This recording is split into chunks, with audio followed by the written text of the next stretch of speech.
What's going on, everybody? Welcome back to Lighthouse Health and Performance. My name is Hamza, and today we're going to talk about how to get thick. So the general idea of getting thick, the training is going to revolve around hypertrophy. And so for people that don't know what that is, it's the idea of high reps. But I think the mistake some people make is they use weight that doesn't challenge them, right? Even though the reps are high, it should be an appropriate load to where you're actually stimulating the muscles. You actually have to force them to grow. So if you're gonna do reps, high reps with weight that doesn't challenge you, that doesn't leave you out of breath, then you're probably not using the appropriate load, right? For example, use a back squat and you're going for like 3 to 4 sets of 10. The load you should be using is about 65% of your max. Sometimes if you could push it, you could get up to 70, right? If you don't know your max, that means like on a scale of 1 to 10, this weight feels like a 7, right? Where on that fourth set, your last 3 reps are like, oh shit, somebody help, you know what I mean? But you're able to finish, safely. So appropriate loading is definitely a focus in this hypertrophy. So you want to challenge your body to generate and stimulate that growth hormone, right? You're not going to do that with super lightweight, right? Even if you're doing 1,000,000 reps, it's not going to happen. Okay, so you want to do that 12 to 15 rep range, right, with an appropriate load. Like I said, those last 3 reps should be like, oh shit, you got to buckle down and go to work. You know what I'm saying? So that's the idea of hypertrophy. I'm about to get real scientific in this. Look, the main function of the glutes is hip extension, all right? So pushing those hips forward, that's the main function.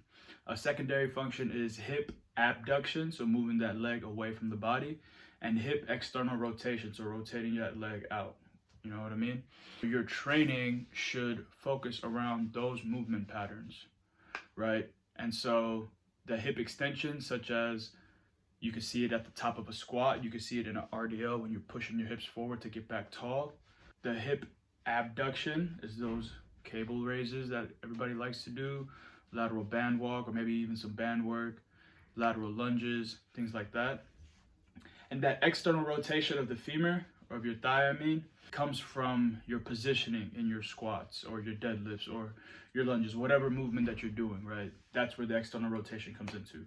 So one thing that I think would be very beneficial is to understand the idea of planation angles. Look, planation angles is how your muscle fibers are aligned, and to maximize muscle activity, you want to perform your movement in conjunction with their arrangement, right? So like in a bicep curl, your muscle fibers are arranged vertically. So clearly you're going to do a bicep curl in a vertical motion, right?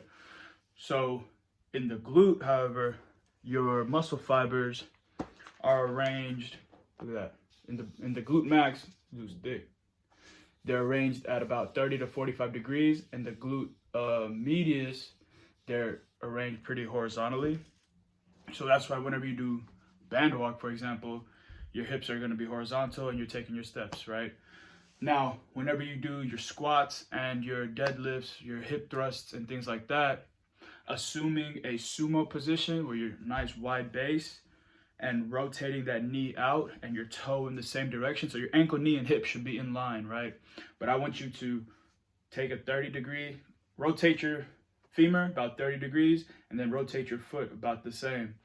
And that would maximize the glute contraction, okay? I want you to try it out. You can get on your butt right now and do a single leg glute bridge, but I want your leg, your thigh, to be about 30 degrees out and your foot to be about 30 degrees out. And then when you squeeze your butt at the top, you'll notice a full contraction in that glute, okay? So that's honestly the secret. You wanna make sure that you're performing the movement along that planation angle, okay? That goes for your squat, that goes for your single leg work, that goes for your deadlifts. So like sumo squats, sumo deads would be really beneficial for maximizing that glute contraction. Single leg work, I think the most popular movement now is probably the Bulgarian split squat.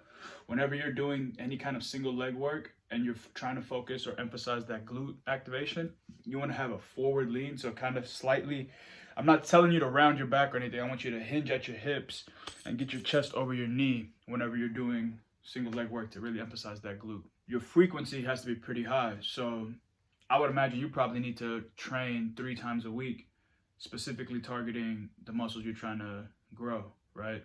And now some people, the biggest issue that they have is there's no monotony in their program, right?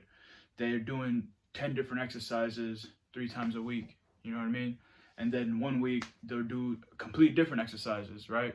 So the idea of monotony is there so that we could progress, right? That's how you can monitor progression. That's how you can monitor your load. If you do a different exercise targeting your glutes every single day, every other week, there's no way to progress that. You know what I mean? But if you, for example, squat 3 times a week and you do that for a few weeks, now you can see, okay, I'm going up in weight, my technique is getting better, I'm improving here and there, versus doing 10 different things and every day is a different movement pattern. There's no way to progress that, okay?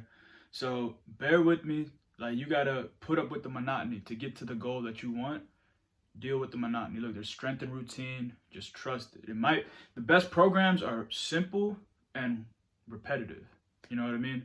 Now, obviously, if you're hitting plateaus in your movement patterns and your strength levels and things like that, okay, cool. Now let's make some changes to break through that plateau. But initially, you just got to continue that monotony and progress.